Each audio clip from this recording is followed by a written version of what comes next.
দু নম্বর ছেলে, আমি আগেও বলেছি জালি মাল, এখনো বলছি জালি। এইসব লোকের কিছু এসে যায়।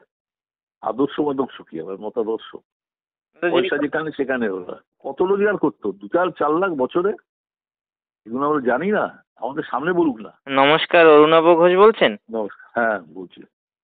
বলছি দাদা, আমি দুর্জয় বলছি। আপনি তো দেখেছেন সংবাদপত্রে বা টিভিতে যে অভিজিৎ গাঙ্গুলি রাজনীতিতে যোগ দেওয়ার কথা বলেছেন এবং 7 তারিখ তিনি বিজেপিতে যোগ দেবেন।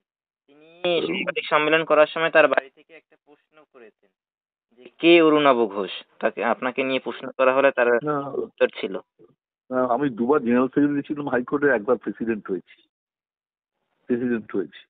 আর বিনা প্রচারে। আচ্ছা। তো কে যদি বলে অরুণাভ ঘোষ, তাহলে হাইকোর্টের সঙ্গে কোনো সম্পর্ক নেই। আমি তাতে কিছু এসে যায় না, আমায় কে মানলো না মানলো কিছু যায় না। ও 2 নম্বর ছেলে, আমি আগেও বলেছি জালি মাল, এখনো বলছি জালি। আপনি এর আগে আমাকে একবার সাক্ষাৎকার দিয়েছিলেন, তখন আপনি বলেছিলেন যে 56 বছর বয়সে এসে হ্যাঁ তাই তো, 56, তার মানে ওকালতিতে ওর রোজগার ছিল না, জজে বেশি রোজগার। উনি কি টাকা পয়সার জন্যই তাহলে জজ হওয়ার পক্ষে গিয়েছিলেন? হ্যাঁ তাই তো এলা রোজগার ছিল না, উকিল হিসেবে জিজ্ঞেস করতো পিটিশনের কোনো ওকে দিত না। সিপিএম এর দালালি করে সিপিএম এর প্যানেলে ছিল। আজ তো সে ঠিক সিপিএম এর মতাদর্শের ঠিক উল্টো দিকে যে দলটা রয়েছে আর ও এসব লোকের কিছু এসে যায়। আদর্শ মদর্শ কি আবার মতাদর্শ, পয়সা যেখানে সেখানে ওরা।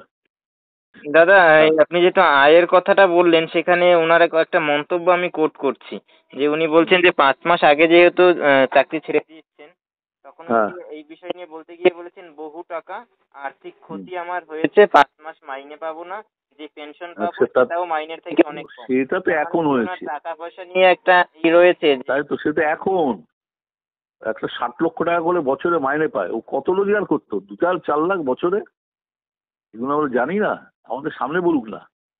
কত ইনকাম ট্যাক্স দিত আগে, এগুলো জিজ্ঞেস করবেন।